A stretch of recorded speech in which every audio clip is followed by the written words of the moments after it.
तो एक बार फिर से आपका स्वागत है स्पेशल शो में। क्या नीतीश के सामने शिंदे जैसा संकट आ खड़ा हुआ है? हमारी अगली खबर आज इसी पर है और इसी के पहलुओं को समझेंगे। सबसे पहले इस सवाल के आधार को समझिए। आपको याद होगा 23 अक्टूबर को महाराष्ट्र के चुनाव नतीजे आने के बाद एकनाथ शिंदे कम सीटों के बावजूद दोबारा सीएम बनना चाहते थे। तब भी शिंदे के नेता यही दलील दे रहे थे कि बिहार में भी कम सीटों के बावजूद बीजेपी ने नीतीश को सीएम बना रखा है।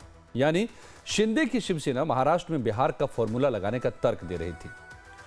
बीजेपी ने 2022 से उलट 2024 में शिंदे की सुनने से इनकार कर दिया और महाराष्ट्र में बिहार का फॉर्मूला नहीं लगाया गया, यानी जिसकी ज्यादा सीटें उसी का सीएम। बीजेपी के इस रुख के बाद से ही बिहार में चर्चा गर्म है कि महाराष्ट्र में बिहार का फॉर्मूला नहीं लगा तो क्या बिहार में महाराष्ट्र वाला फॉर्मूला लगेगा, यानी जिसकी ज्यादा सीटें उसी का मुख्यमंत्री बनेगा। माना जा रहा है कि इस चर्चा ने जेडीयू के कान खड़े कर दिए हैं और जेडीयू के डर को अमित शाह का एक बयान ने भी, दरअसल एक टीवी चैनल के कार्यक्रम में भी नीतीश कुमार के नेतृत्व में ही बिहार चुनाव लड़ने का सवाल पूछा गया तो अमित शाह ने गोलमोल जवाब देते हुए कहा कि इस तरह का मंच पार्टी का डिसीजन बताने के लिए नहीं होता है। पार्टी पार्लियामेंट्री बोर्ड की बैठक में इस मुद्दे पर चर्चा होती है और तभी फैसला भी होगा। अब इस इंटरव्यू के बाद से नीतीश कुमार की तबीयत भी खराब बताई जा रही है और बिहार की राजनीति में ये बात मशहूर है कि मुख्यमंत्री नीतीश कुमार जब जब अस्वस्थ या मौन होते हैं तब तब सूबे की सियासत करवट ले लेती है। असर ये हुआ कि बिहार में बिजनेस और निवेश लाने के लिए एक कार्यक्रम रखा गया, बिजनेस कनेक्ट 2024। कार्यक्रम में कई एमओयू भी साइन हुए। कुल मिलाकर 1,80,000 करोड़ के निवेश के प्रस्ताव आए, लेकिन इवेंट से नीतीश ही नदारद दिखे, जबकि नीतीश कुमार को भी बिजनेस कनेक्ट में बतौर मुख्यमंत्री शामिल होने का उनका कार्यक्रम भी लगा हुआ था। दूसरे दिन सीएम को कुछ बड़े उद्योगपतियों से भी मिलना था और एमओयू भी साइन होने थे, लेकिन नीतीश कुमार दूसरे दिन बिहार बिजनेस कनेक्ट में हिस्सा लेने नहीं पहुंचे। उनकी गैर मौजूदगी में उनका संदेश पढ़ा गया। इवेंट से सीएम के गायब होने को विपक्ष ने बड़ा मुद्दा बनाया। चर्चा शुरू हो गई कि नीतीश असल में अमित शाह के उस बयान से नाराज है और इन सब के बीच ही पटना से दिल्ली तक बीजेपी के खेमे में हलचल मच गई। दिल्ली में बीजेपी कोर कमेटी की बैठक बुलाई गई, जिसमें बिहार प्रदेश के तमाम बड़े नेता, प्रदेश अध्यक्ष दिलीप जायसवाल, उप मुख्यमंत्री सम्राट चौधरी और विजय कुमार सिन्हा के साथ साथ कोर कमेटी के कई सदस्य भी दिल्ली पहुंचे और इसके बाद ही सम्राट चौधरी ने नीतीश की नाराजगी दूर करने की कोशिश भी की। एक दिन पहले दिल्ली में सम्राट चौधरी को कहना पड़ा कि मोदी के साथ साथ नीतीश भी बिहार चुनाव में चेहरा होंगे। सुनिए। देखिए, 2020 में हम लोगों ने घोषणा करके चुनाव लड़ा और आज तक मुख्यमंत्री हमने नीतीश कुमार जी को ही माना है। आगे भी नीतीश कुमार जी और नरेंद्र मोदी जी के नेतृत्व में ही चुनाव लड़ेंगे। तो बीजेपी नीतीश की नाराजगी मोल लेना नहीं चाह रही है, क्योंकि केंद्र में भी उसे बहुमत के लिए नीतीश के साथ की जरूरत है। लेकिन विपक्ष भी जेडीयू पर डोर डालने में पीछे नहीं है। नीतीश की नाराजगी को पढ़कर आम आदमी पार्टी ने अंबेडकर के कथित अपमान के मुद्दे पर नीतीश को चिट्ठी भी लिख दी थी और अंबेडकर के वास्ते बीजेपी का साथ छोड़ने तक पर विचार करने की अपील कर दी। कुल मिलाकर नीतीश की नाराजगी की 3 वजह मानी जा रही हैं। पहली वजह 2025 के लिए सीएम चेहरे पर बीजेपी का गोलमोल बयान, दूसरी वजह अंबेडकर के अपमान के मुद्दे पर विपक्ष का बढ़ता दबाव और तीसरी वजह दिल्ली विधानसभा चुनाव में जेडीयू के लिए ज्यादा सीटों की मांग। अगले साल दिल्ली में विधानसभा चुनाव हो रहे हैं। विधानसभा चुनाव में जेडीयू भी एनडीए के साथ चुनाव लड़ना चाहती है। चुनाव में जेडीयू आधे दर्जन से ज्यादा सीटों पर अपने उम्मीदवार उतारना चाहती है, मगर बीजेपी ने इस पर अब तक कुछ भी क्लियर नहीं किया है।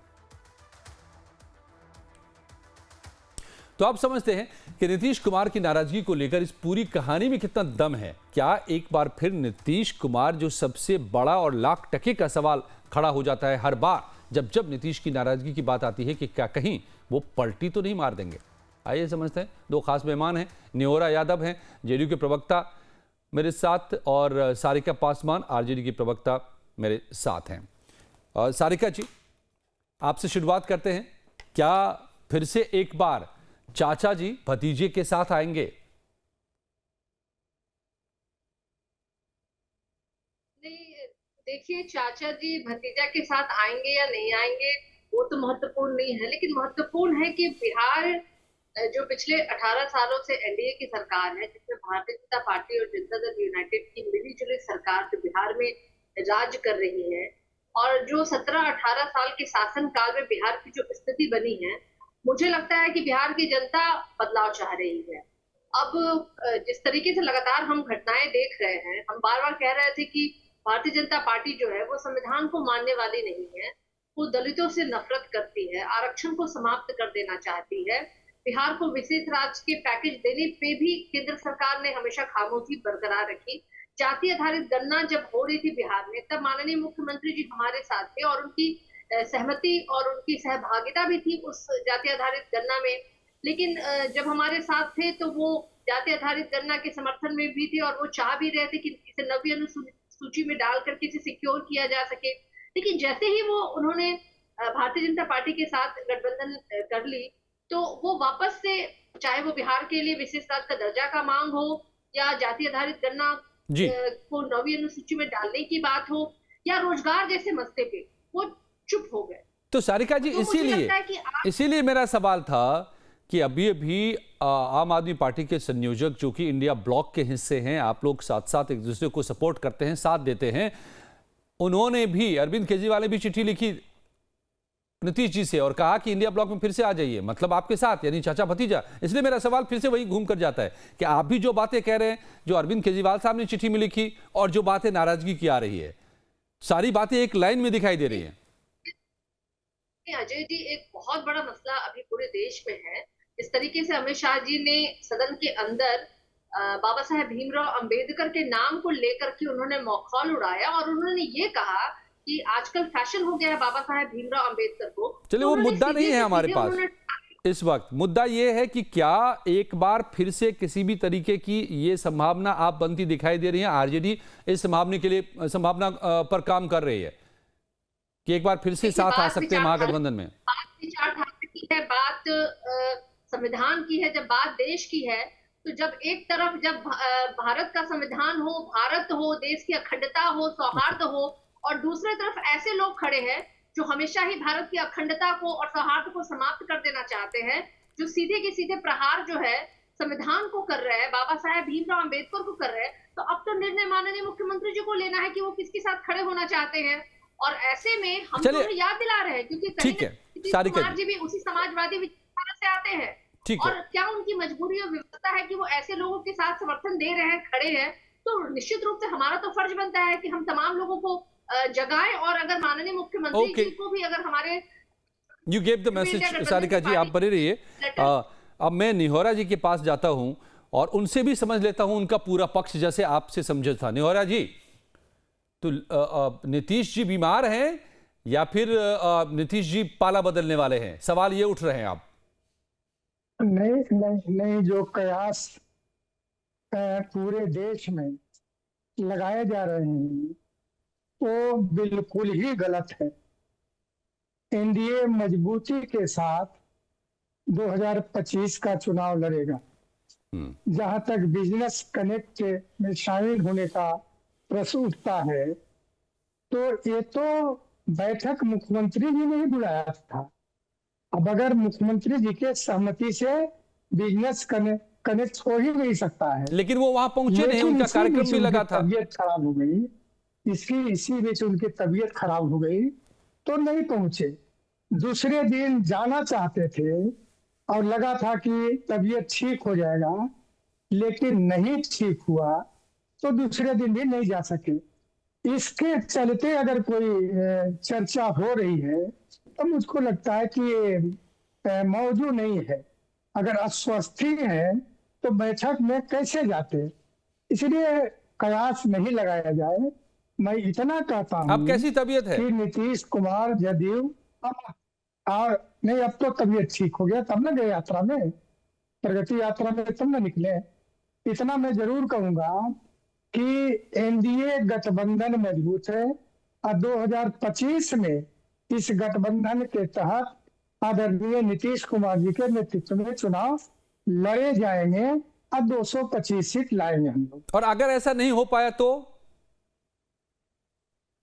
नेतृत्व, अगर चेहरा अगर नीतीश जी का नहीं रहा तो क्या करेंगे आप? अगर मगर नहीं होता है, नहीं अगर मगर नहीं होता है, तो अगर मगर में बात हम लोग नहीं करते हैं। नहीं, हम इसीलिए इतना अगर मगर जानते ये आता है हैं। निहोरा जी, और वहीं से सारी बात की शुरुआत होती है कि जब अमित शाह जी से पूछा गया क्या चेहरा होंगे, तो उन्होंने अगर मगर में जवाब दिया, कहा कि ये फैसला तो पार्लियामेंट्री बोर्ड में होगा।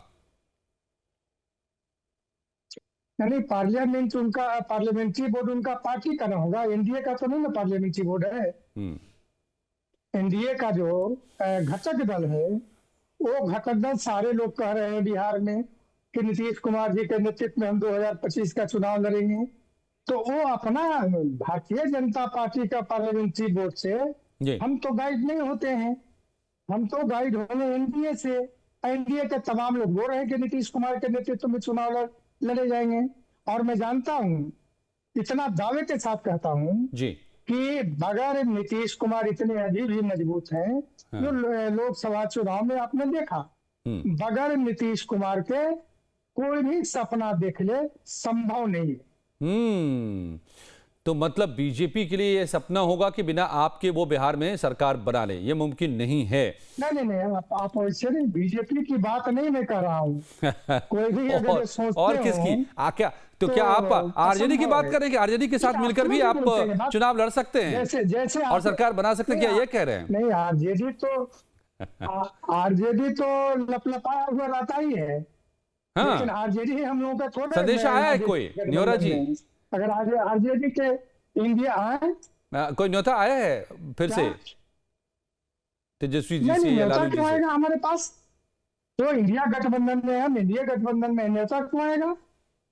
नहीं, आप कह रहे हैं आप लोग लपलपाया बड़ी रहता बात है चला आरजेडी। दीजिए कि न्योता आया है, तो पत्र लिखा है। ओके, तो कोई कह रहे हैं कि अकेले गाड़ी से तेजस्वी यादव निकले। तो ये चर्चाएं आप लोग मीडिया के कुछ मीडिया लोग हैं, जी। ये चर्चाएं कर रहे हैं। नहीं, इसलिए हम सच्चाई आपको यही बुला है करके पूछ कि ले रहे हैं ये मजबूती के चर्चा जो साथ चल रही है, इंडिया तो चर्चा के पीछे का तथ्य क्या है? चलिए सारिका जी, एक सवाल का जवाब आप दे दीजिए। आरजेडी लपलपाई रहती है, ये बिहार का ये एक लैंग्वेज में एक टर्म में है जिसका मतलब ये हुआ कि बिल्कुल आतुर रहती है आरजेडी, जो कह रहे निहोरा यादव जी कि जस्ट मौका मिले और फिर से नीतीश कुमार जी आए और सत्ता हम हासिल कर लें। क्या तैयार है इसके लिए आरजेडी? अगर ऐसा कुछ होता है तो साथ में सरकार बनाने के लिए सारिका जी? देखिए अजय जी, माननीय मुख्यमंत्री जी एक इकलौते ऐसे मुख्यमंत्री रहे हैं बिहार के जिन्होंने एक टेन्योर में 3-4 बार शपथ ग्रहण कर लिया है। तो कौन लपलपाया है कुर्सी के लिए और कौन सत्ता के लिए लपलपाया है, वो तो पूरे बिहार की जनता देख रही है। तेजस्वी यादव और राष्ट्रीय जनता दल एक वो विचारधारा के लोग हैं जिन्होंने हमेशा से ही बिहार के प्रति समर्पित भाव से काम किया है, और किस तरीके से उन्होंने महज 17 महीने में काम किया है वो भी जनता देख रही है। लेकिन देखिए, बहुत बड़ा प्रश्न है कि एनडीए में अब इनको चुनाव लड़ना है और भाजपा कह रही है कि भाई हम चुनाव के बाद मुख्यमंत्री कौन बनेगा उसका चेहरा हम बतलाएंगे। और माननीय ऐसी कोई जानकारी हम नहीं दे रहे हैं, ये आपकी जानकारी होगी। ऐसा फिलहाल नहीं कहा गया है, कहा यह गया कि तय होगा और ये तय होता है पार्टी में। तय क्या होना है? अभी भी मुख्यमंत्री नीतीश जी है, उनको तो शौक भी है 3-4 दफा एक ही टेन्योर में होने का, और अब उनके शौक को हटा करके भाजपा इतनी लपलपाई हुई है, कह रही है कि हम तो बाद में निर्णय लेंगे। और मुख्यमंत्री जी ने तो स्वयं ही कहा था कि ये हमारा आखिरी बार है, हम आखिरी बार आपके बीच में आ रहे हैं, जनता जनार्दन के बीच में उन्होंने कहा था कि ये हमारा आखिरी चुनाव होगा। सारिका जी, इंटरेस्टिंग है कि होता क्या है, क्या वाकई कुछ फिर से पक रहा है क्या? ये कुल मिलाकर के लब्बो लुबावी इस वक्त ये है, मगर ये ऐसा है या नहीं है या क्या है, आने वाले दिनों में साफ होगा और हम आपको बताएंगे भी। बहुत बहुत धन्यवाद आप दोनों का, निहोरा यादव जी, सारिका पासवान जी, मेरे साथ जुड़ने के लिए इस वक्त।